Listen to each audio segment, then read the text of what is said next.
Welcome to Nourished and Free, the podcast. Today, I am your host. And for the rest of the time, I will be your host. Going forward, this is now my show. I am quickly becoming the talk of the town here. I hear that there's been a lot of demands, a lot of comments. Not that many. Requesting my presence. Well, rest assured, I am here and I'm here to stay. Welcome, my co-host, Michelle. Okay, Yates. We're done. Welcome back to the show. My name is Michelle Yates, and I am the host of this podcast. Yes, she is. This is the podcast where we like to have conversations around how to simplify your health and nutrition and be free from a toxic and stressful relationship with food. And sometimes, in order to do that, we need to discuss some hot topics and some popular documentaries. And today, that's what we're doing. We're discussing Netflix's latest documentary called Hack Your Health, The Secrets of Your Gut, which just came out 2 days ago. I'm really proud of us and how timely we've been on this. Yeah. Because with the other documentary that we reviewed, which was You Are What You Eat, we were kind of late to the game on that one. But we're timely, and this episode's going to come out on May 7th, so whatever. Anyway. Whatever, deal with it. So I brought on my delicious husband, Vinnie. Wow, hi. Hello. And because he is a joy to have on and talk through things, just to give it perspective on like, here's what somebody thinks about this who is not a professional in the field. And he's just also a lot of fun to hang out with. So I know you guys will enjoy him. I'm happy to be here. He was slightly requested to come back because of our last episode. And if you haven't listened to that, I'll put a link to the show notes. We reviewed the 4-part series on You Are What You Eat, which is a Netflix documentary around the topic of veganism. And this documentary is quite a different vibe. So I'm excited to get into it. And we'll try to make this a quicker one than the last episode was, because again, that was a 4-part series. So we had a lot of ground to cover. But this one was only an hour and 20 minutes, a delightful surprise and relief.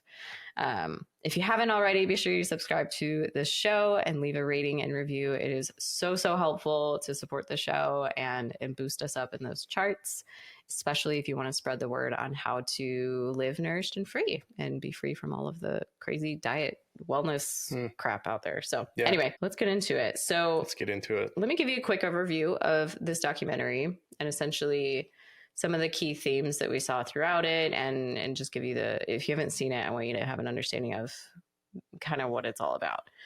So essentially, there are a few different experts brought in to discuss the gut and specifically the gut microbiome. And they're discussing mostly how this is a new and developing field of research. And we're learning a lot about the microbiome lately and how it potentially has links to a lot of things like different diseases and even mood disorders and neurological disorders. And that was tossed out a little bit. And then kind of the take home message is how increasing your fruits and vegetables intake can be extremely helpful for the gut microbiome and help you with basically feeling better in a variety of ways.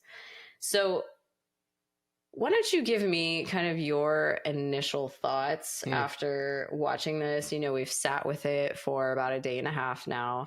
We were going to record this last night, but the power went out. So that's fun. Midwest storms. Now that you've sat with it, what is kind of your like initial, if somebody were to ask you, like, did you like this? What would you say? I did. You did? Yeah, I would say I did like it. Overall, it was a great documentary. I think it was encouraging. I think it was down to earth. It was simple as well. And at the end of it, I didn't feel tricked or bamboozled into. Which you'll remember from the last one you did. Yeah, which I did. I definitely did. No, nothing was being sold. There was no agenda being pushed. Yeah, it was all about your gut. There's nothing to sell there. I mean, you know, yeah, maybe. I have some thoughts on that. But I do agree. Overall, it wasn't like, it didn't feel like a money grab. No, definitely not. And I felt encouraged, and I didn't feel like it was, I didn't really feel like I needed to. Well, I mean, I said that this was life changing, and not in a big sense of it being a complete lifestyle change, or food is now my religion. But I've eaten more vegetables in the last 2 days than I probably have this last month, which is not good. Wow, that's not great. That's okay. It's all right. It's all right though. Don't go down the guilt and shame cycle. I won't. Don't go down that spiral. Thanks. I won't. Appreciate that. That was very serious. I really felt like you saw me there. I see you. Yeah. I hear you. No guilt or shame cycle. But I didn't feel like that was even really a major change. Yeah. To just eat a few more fruits and a few more vegetables with my meals, right? And so overall, good. Yeah. Liked it. Would recommend. Okay. Yeah. And my initial kind of like walk away thoughts on this is I didn't hate it. I expected to hate it.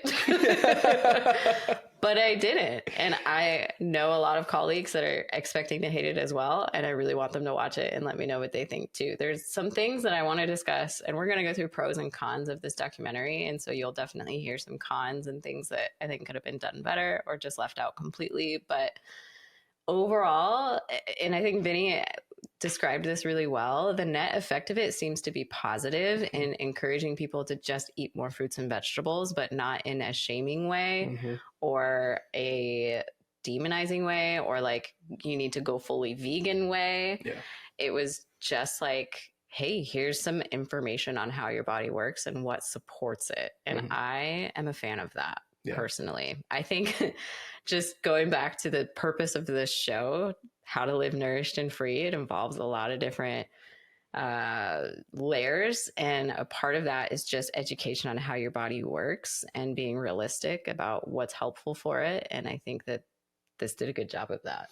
Yeah, definitely. It also spoke to me pretty specifically because there's a few people part of the, you call it case study, that maybe suffer from some of the things that I do, as far as like some chronic unexplainable stomach pains. And so it seemed like, and there's been a lot of unknowns to that for me specifically. So to hear them actually call that out and maybe offer a few suggestions, which, to be fair, is nothing that you probably haven't told me before. So I'll give you credit there.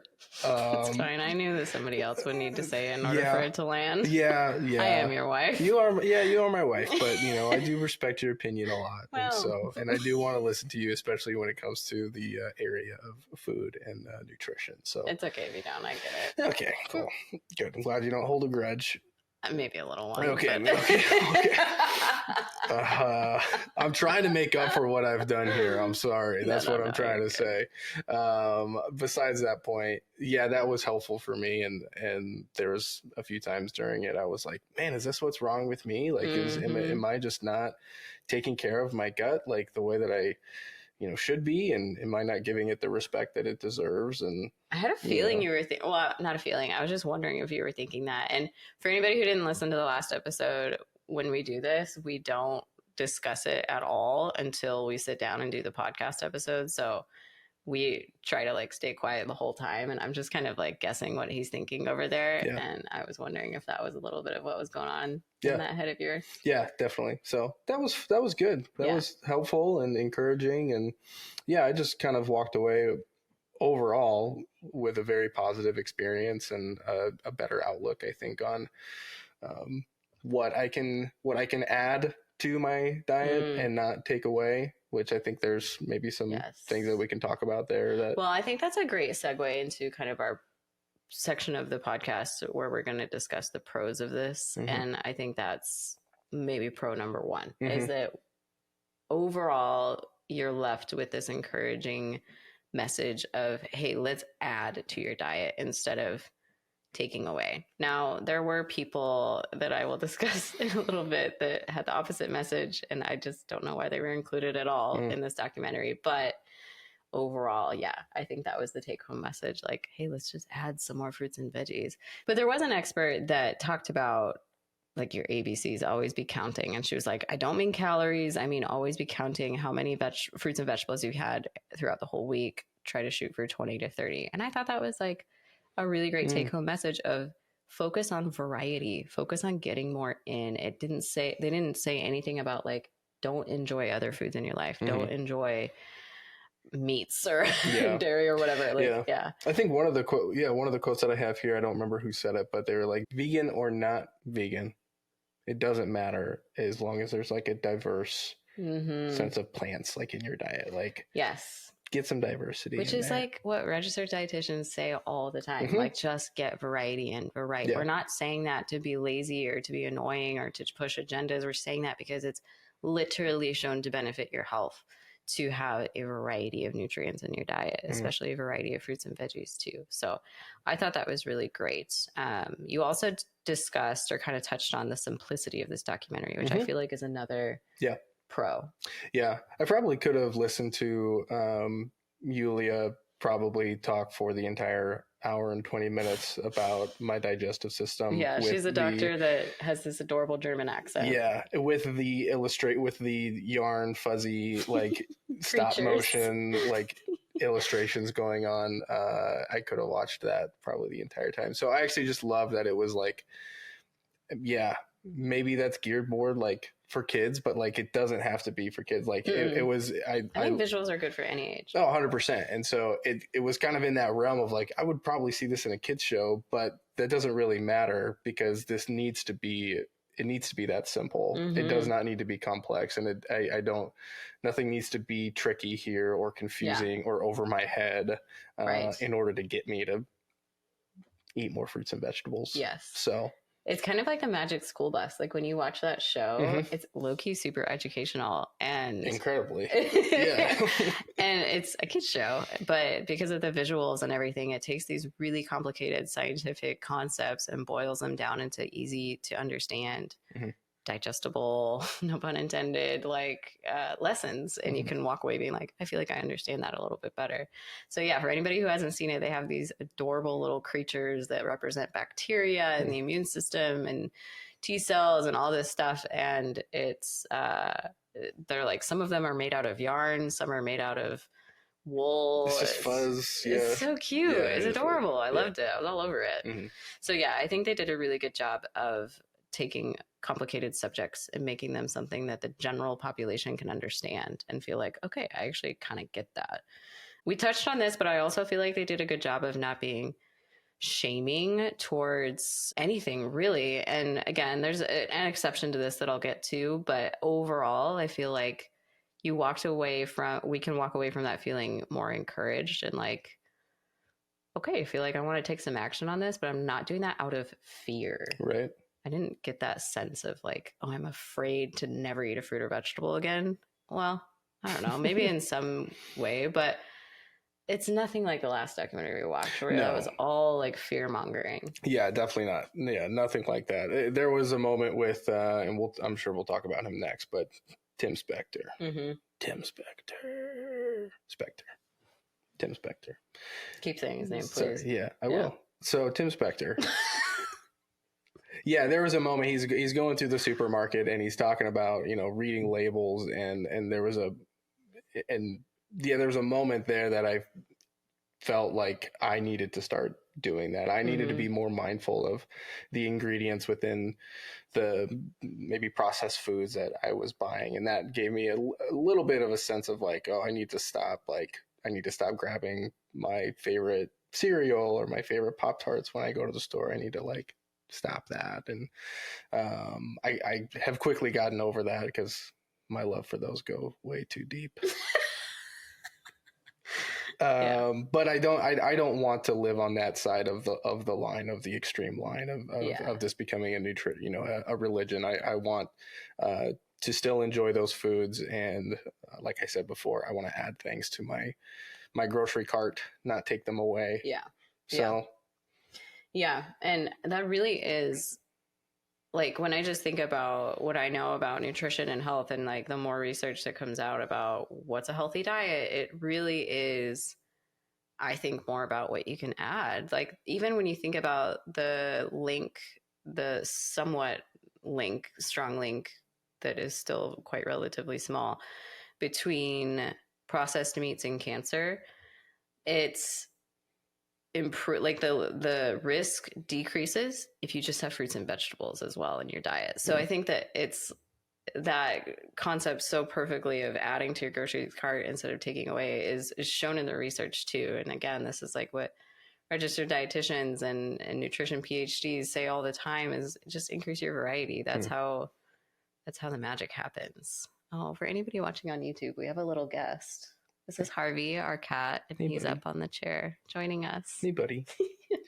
Does that shift our focus from pros to cons? Well, I did want to mention Kobe as well as a pro. So they had 4 different people that they kind of were supposed to just represent different situations that people find themselves in and how their gut health may be impacted, or how increasing fruits and vegetables may help, or whatever. And there was one individual that they highlighted who is Kobe, and Vinnie had seen him on MTV before, right? Yeah, daytime MTV, probably ESPN. I'm trying to remember. I might be mixing up my Sweet 16 and the hot dog eating competitions I used to watch as a kid. What channel those were both on? So Kobe is a competitive eater. Yes. And so they show tons of clips of him eating like hundreds of hot dogs basically in a competition. And I think that they, I just kind of liked his story, and how, from my like professional experience, I feel like they did a good job of helping him through what he was going through. And so what he was going through is that he felt like he didn't have hunger or fullness anymore. He didn't feel those things. And he even talked about how it was like hard for him almost to watch other people eat, because he felt like he was missing out on feeling that at this point. And he is worried that he damaged his body through all of the competitive eating that he's done. You know, as they go through the documentary, they're talking about maybe different reasons for that. And of course, I'm sitting there and I'm like, well, this is what I tell my clients all the time. Like, if you ignore your hunger and fullness, those signals stop sending. Like, your body just doesn't send them anymore. It's not that they stop existing, they just stop being sent. And or they're more difficult to notice. And of course, in a competitive eating situation, you don't care if you're hungry or full. You've got like a goal that you're trying to accomplish. And so for him, I was just kind of sitting there like, well, duh. And I kind of just wanted to be like, I want to help you. But at the same time, I think they did a good job of helping him through it. And eventually they show him on a Zoom call with some of the experts. And they recommend to him that he should increase his senses, like sight and smell and texture and all of that. Yeah. And so they encouraged him to do that. And I think that's really good advice, because when you are so used to ignoring your hunger and fullness, your skill or that tool of awareness goes away. And awareness and consciousness of how you're feeling is important in order to even react to how you're feeling. Like, you can't react to something that you haven't even noticed. And so awakening the senses is a really great step one in order to help somebody get to a place where they now notice that. And then he also had decided that he was going to retire from his career of overeating, which is a good step as well, because it's just going to continue. He's going to continue to have that problem if he eats 100 hot dogs in one sitting. So yeah, I thought that was great. Any other thoughts on Kobe? No, not really. I definitely resonated with his story a little bit, and have definitely ignored feelings of hunger and feelings of fullness. So to kind of get some perspective on that was definitely helpful. And yeah, you could definitely see the kind of the pain and sadness in his face when he spoke about these things. And so it definitely felt for him. And but it seemed like he might be on the right track after that. I think it was good representation too, because there's a lot of women that I talk to that experience that as well for different reasons. I don't think I've ever talked to a professional competitive eater, but but for women that have a history of chronic dieting and yo-yo dieting, they certainly do ignore their hunger and fullness signals. And then it gets to a point where they just don't even feel it anymore. And that can be really sad, or it can be really scary, where it's like this basic human thing doesn't seem to be working. Does that mean I'm broken. And it doesn't. It's just, it's something you need to retrain and reawaken. So yeah, I thought that was great. Let's get into the cons. And yeah, let's talk about some crap. Let's talk about crap. Let's talk about poop. Yeah. Because that was messed up. Okay, I feel like you should do that. That was messed up. Please explain to the listeners. First of all, I don't know what rating was on this documentary, but I thought it was PG. I thought it was PG. You could put an R rating on this documentary right now, for like a 10-second scene. 10 seconds. It's a loophole for sure. Brings it to the R rating. No, they're talking about what are they talking about? Fecal. They're talking about fecal transplants, and there is a person that's doing an at-home fecal transplant. Yeah, with her brother's feces. It was her boyfriend's, I think.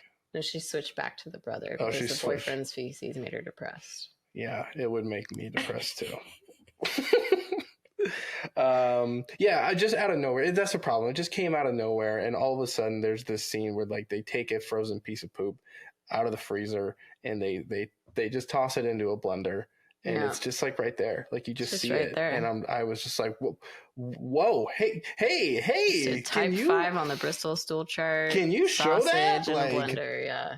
And then they blend it. Don't they add water to it or something? Yep, they gotta add. And then they put it in like a Tupperware container, a glass one, and they like start putting. They put a pipette in there. And yeah, it's just all there. It's just like it's just right there. Yeah, I think if there was maybe some warning, some disclosure about that. That's what I'm saying. It's a loophole. Like there's nothing inherently like inappropriate about that. It's just quite shocking. Yeah, I don't know. You could say it's inappropriate. It's very personal. It's incredibly personal. Yeah, and it was just shocking and came out of nowhere. And I would like my money back. I want my money back on that experience. Pay to watch this. Well, I want my Netflix to. I want to be reimbursed for a month. Yeah, on that one.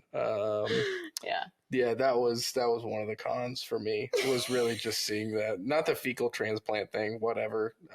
If that's helping people, great. I love that for them. Well, it's still.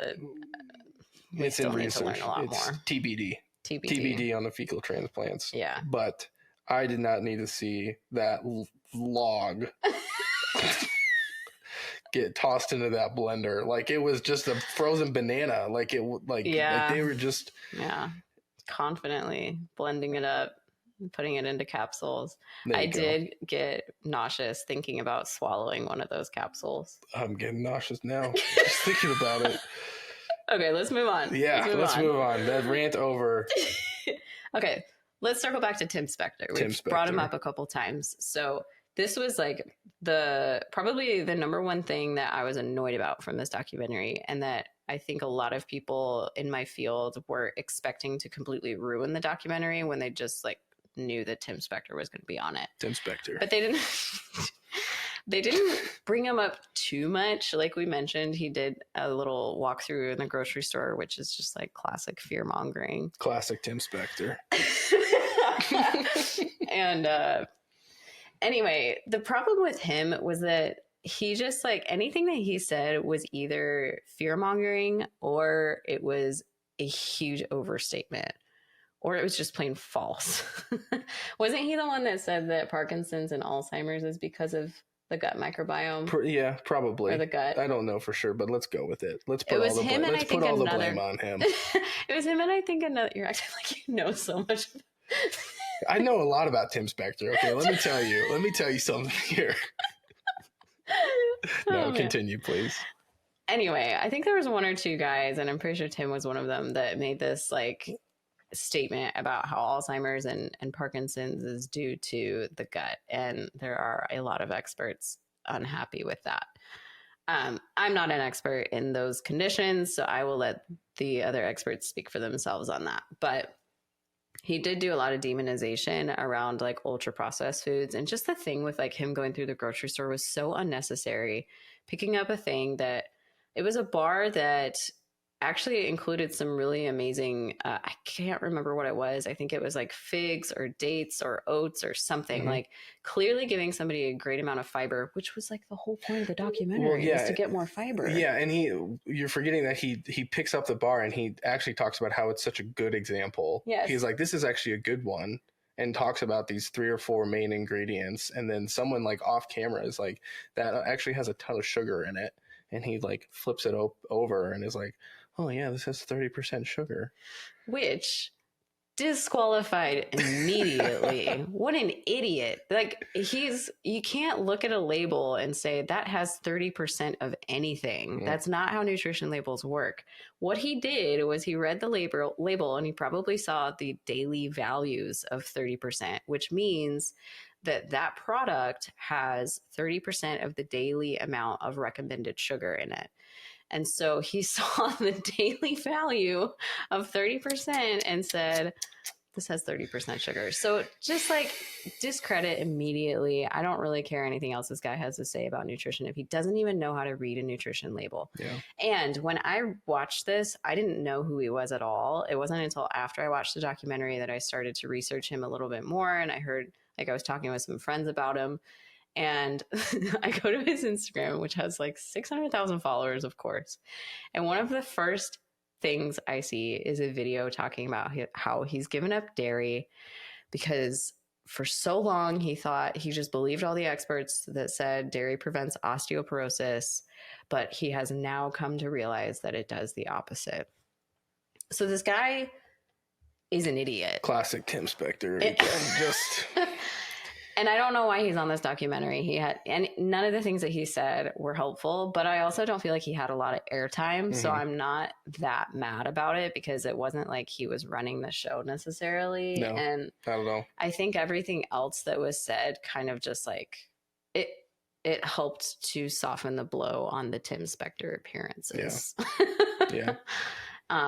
But that's another con for me, is just kind of some of the mixed messages that happened as a result of like him being in the documentary and some of the things that they said, especially with the gal who was a pastry chef and has a history of anorexia. And then she goes on to say how she feels like she has orthorexia now because she's hyperfixated on food ingredients and eats basically whatever the internet tells her to, which is now just like fruits and veggies. And she drinks a lot of supplements, takes a lot of supplements, and all the things. And I feel like they could have done a better job of just caring for the eating disorder side of things in this documentary, because there are so many individuals who will watch this that probably also have an eating disorder. And she wasn't glamorizing it by any means, but they did have this meeting with her, with the experts, and they were like, they did some tests on her and they were like, your health is an amazing place, in an amazing place. You're so healthy. And then she had to advocate for herself and be like, well, actually, I have a really restrictive relationship with food. And I did think from there they handled it well in that they were like, well, you don't need to restrict everything. We actually want you to have a big variety of foods and food groups and everything. So that was good. And then you started to see her kind of heal her relationship with food by including potato chips again and like slowly but surely reintroduce foods that she is having a gut reaction to because her body isn't very used to it anymore. And so they tell her to microdose and then increase the dosing and increase the tolerance, which I think is good advice. And that was like really encouraging to see her kind of overcoming that. But there's that I think was handled well. And then you have Tim Spector saying like, there's ultra processed foods that are super bad for you. And then you show her eating chips. So it's just kind of mixed messaging of like, why is he in this at all? Why is any of the things that he said included in this? Because it's like going against what you're later encouraging this woman to do that wants to heal her relationship with food. You know what I mean? I know exactly what you mean. Yeah. Do you have any extra thoughts on that? That might have just been something I picked up on because of my field of expertise. But... Yeah, I didn't really pick up on it per se, but it makes a lot of sense and I can totally see it now. I don't really have anything to add to it. Yeah, but I mean, proportionately, that was not a big deal. Yeah. It was just something that kind of annoyed me. Yeah, I wouldn't knock the documentary for that. Yeah. And then I also think there was some mixed messaging too about the single mom who was struggling with her weight. I could have explained a lot of the things that she was going through, and they never did. Instead, they just kind of blamed it on her gut, which I think is misleading. Like, a woman struggling with her weight is not because of her gut microbiome. So it's just like, yeah, if you're yo-yo dieting, doing these super restrictive diets, losing a bunch of weight, and then you can't sustain it, and then you gain all the way back, like, that's because you did something you couldn't sustain. It has nothing to do with your gut. Is your gut maybe negatively impacted by your diet quality? Sure. Is your diet quality maybe a part of the reason you're struggling with your weight? Sure. But the gut is not the reason you're struggling with your weight. And that was like how they made it. They didn't explicitly say that, but it was like implied at some parts. But to the credit of the documentary, I still think the take-home message was good, and that they were encouraging her to increase her diet quality. Like the intervention of increasing fruits and vegetables and diet variety was the same regardless of all the fluff that they said in between. And I don't know, they just could have done without all the fluff in between. Yeah. Like, it's the same result either way. Yeah, I agree. I think the only person that really got probably clear answers was Kobayashi, or they spoke to clear answers, like to his because they did like a brain map on him and stuff, right? Yeah, exactly. Interesting. But yeah, they didn't really bring home the other patient's points, and like they just kind of left it a little. Well, I think the pastry chef had some good like resolution in what she was struggling with. Yeah, you're right. I think you're right there. But I agree. Like, the doctoral student and Kimmy, which Kimmy was a vibe. Anybody who watches this, I want to hear what you think about Kimmy. She was like an entrepreneur, which I still am dying to know what her business endeavors are, because they don't ever say. But you see like these clips of her on a motorcycle, and she's like dressed to the nines. Yeah, like, incredible. She's a vibe. Incredible. Yeah, I would love to be friends with her. That's for sure. Yeah. Any other cons that you want to discuss? There was there was, I have no idea the best way to put it. There's a dot graph. There's a dot graph. There's this map graph with dots on it. I think a map is a good way to describe it. I don't know the technical term. I don't know what it was mapping. I don't know what it was graphing. It was something about their microbiome, where they, their microbiome was a dot, and I don't know what it meant, if it was up here, if it was down here, or I think it was kind of basing it off of the civilization. Like, this is where we see a lot of they're like talking about the different like colonies of bacteria, like different species of bacteria represented one dot. I just kind of or maybe color. Maybe it was the color. No, I think it was destination. I think it was colored for some reason. I don't know why. Anyways, I don't know if it's a con or if I'm just an idiot and I just can't follow that kind of stuff. But I think it was interesting. They could have done a better job of explaining it, though. Yeah, I think by the third time I saw it, I was like, What is this? What are we even looking at here? I did love the way that the guy was, what does this mean? Waving his hand over it. Yeah, that was good. It was good. Like, that's not doing anything. It was... It was a very spiritual moment for that scientist. Steve Jobs-esque. Yeah, very Apple-like. It was good. It was good. So my last kind of critique on this, and if you have any others, we'll circle back to it as well, is the at-home stool testing that is like subtly promoted in this. And we mentioned this in the beginning. We didn't feel like there was a whole lot of things being pushed, or really anything being pushed. But if I had to pick one, I would say it's probably the at-home stool testing was maybe a subtle incentive here with making this documentary. And potentially, I don't know. This documentary just came out 2 days ago. I haven't seen any articles really on it. Maybe that's who funded this thing. I don't know. I'd be interested to see. But if I had to guess if there's anybody financially profiting from this documentary besides Netflix, it's probably the people that are doing these at-home stool tests, because they do bring it up and they talk about how you can test your stool and then send it into a lab and get all of this information on your gut bacteria and learn all these things about yourself. So the thing with stool testing is that this was really misleading. And I have talked to my friend, Dr. Andrea Love, who's been on the podcast twice now and is an immunologist and microbiologist. And then I've also heard my friend Dr. Adrienne Chavez talk about this, who's also been on the podcast and is a nutrition PhD, and he's really specialized in gut health. And these stool tests are not super helpful because, for one thing, the bacteria that is detected through the stool isn't necessarily representative of the bacteria in your whole gut, because there's some bacteria that will stick to the walls of your intestines better and they won't show up in the stool.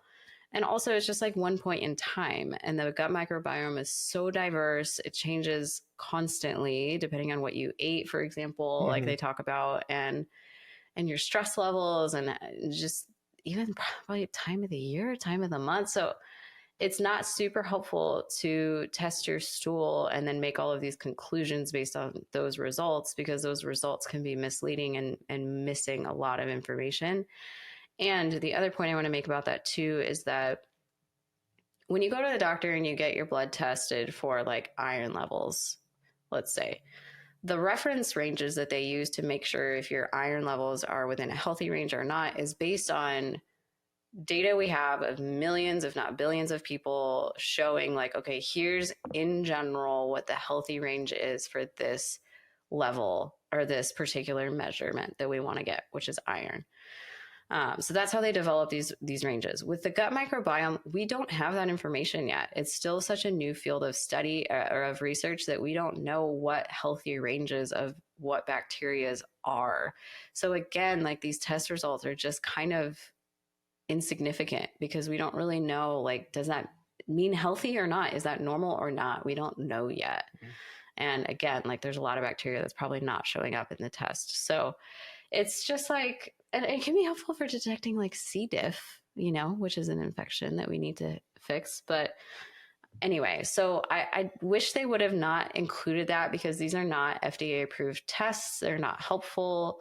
They, if anything, can just increase health anxiety, which is not going to help you live more nourished and free if you have more anxiety around your health, especially for no reason. So that was my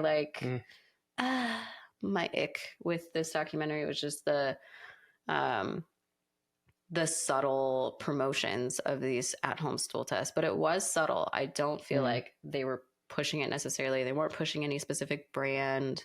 So again, like, I'm still wondering who funded it. Like, what is, there has to be an agenda here, right? Right? It's documentary on Netflix, but I still can't figure it out. I don't think so. I don't know. I don't know. It's obviously going to profit the authors who were featured, and probably Tim Spector, but Tim Spector. Don't get me started on Tim Spector. The beef, the imaginary beef you have. Would you be able to rank this? Give it a rating. Don't rank it. Yeah, we haven't really watched that many. We've only ever seen one other. I think I know where we would rank it. But what would you rate it out of 10? What does 10 represent? Like, give me the best documentary ever. Best documentary ever? Like, 0 is worst documentary ever. Not including like animal documentaries and all kinds of, or is it just like nutrition specific? I mean. Like, this was great. Okay. Yes, nutrition. I'm gonna say 6. Ooh. So slightly on the positive, but I still don't think it's necessary to watch. But slightly on the positive, because I do like the net effect that it has for people, which is to increase fruits and vegetables. Okay. What would you say? I think 6 is low. Well, I'm a nutrition professional, so I have my beef with some of the things. That makes sense. That makes perfect sense. I'm hard to please. Yeah, I get it. Yeah, I'm not. So what's your rating? I give it an 8. Okay. Yeah. Yeah. I give it an 8. What would have made it a 10 for you? I don't know. I'm hard to please. You just don't even know what. Because what it's not. Well, I mean, I got to leave some room for the best documentary ever to come out, and it wasn't the best documentary ever. Yeah. And not for reasons that are probably, don't make it the best documentary ever for you, but more of like, I was bored at times, and I was like, I'm looking at it from more of an entertainment perspective, I guess. Yeah. So for me, it was an 8. I really enjoyed it. I would recommend. I left with a positive experience. Yeah. I've got a couple of life-changing practical things I can implement that are very easy and not, nothing is inconveniencing my life. from this documentary, and overall it's a positive experience. So I would recommend. Would you drink the smoothie that they made in the documentary? They made a smoothie with, was it 30 different 30 somewhere 30 to 50 different fruits and vegetables. About 30 different. They blended all together and made a smoothie. Yeah, no. You wouldn't? No, I wouldn't. I mean, I would try it. That doesn't surprise me. You hate when I add spinach to smoothies. I would try it. I would try it. Yeah. Yeah, I don't have a lot of thoughts on that. Just I would do it. I would try it, but if it was, I don't know what the task was. It's kind of a why not to me, like why not get all these extra vitamins and minerals and antioxidants, I guess so. Why not? But I don't think it tasted good. So like if there was a version of that was maybe you could just add honey to it or something. I don't know if you could add anything else to make that better. If it was 15 different fruits and vegetables, I would cut it down. If it was half of the, fruits and vegetables that they had, and it was ones that made sense, not like potatoes. Who's putting potatoes? But I feel like those are pretty benign in flavor. Like maybe, I don't know that you would really taste those. The Brussels sprouts you would taste. And like if you did broccoli, ew. Yeah, take it out. Yeah. No, I wouldn't do it. So I shouldn't start making that. Please don't. And I shouldn't bring it to you in the morning. But let's get some more figs in this house. Let's get some more figs. Yes. Actually, we're going to wrap this up here, but I have one more note. One more note I want to make is that I think they did a good job of romanticizing. And this is the same note I had in the last documentary. They did a good job of romanticizing fruits and vegetables and making them more appealing and making you want to eat them. Yeah, baby. And then really seducing you with those fruits and vegetables. And then eating fruits and vegetables is sexy again. And then giving you compelling reasons to want to eat them from a scientific perspective as well, and from a health benefit perspective. So yeah, I hope you enjoyed this episode. I'm excited to hear your thoughts on it. If you end up watching it, please let me know. You can shoot me an email, which is Michelle, 2 L's on that, by the way, at yatesnutrition.com, or you can reach out to me on Instagram and let me know your thoughts. If you listen to this episode, please share it to your socials and tag me, because I'd love to know if you're listening. And don't forget to share it with a friend who you think will enjoy it. Any last thoughts? No, thanks for having me. Thanks for coming, baby. Yeah, of course. It was fun. All right. Until next time.